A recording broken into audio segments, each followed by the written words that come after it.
Lila, curious and keen. Then one day she found a tree so tall, with eyes that blinked and leaves that call.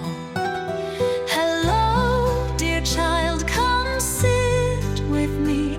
I have stories to share and lessons to see.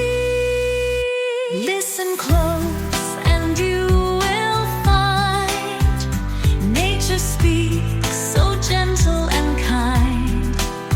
Care for the earth, the sky, the sea, and the world will bloom in harmony.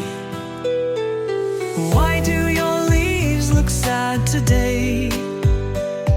Asked Lila in her gentle way.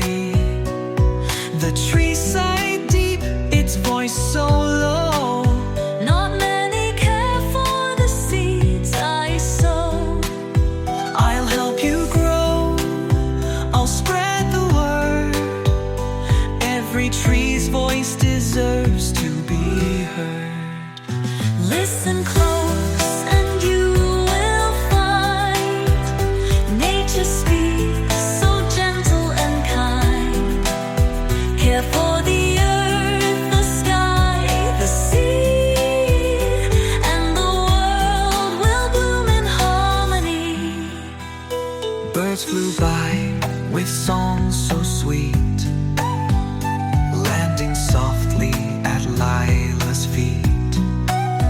They chirp thank you for hearing the call. Protect the trees, they help us all. Soon fell soft and light, feeding roots through day and night. As flowers bloomed, bees danced around, joyful life filled the ground. The tree stood tall, no longer sad.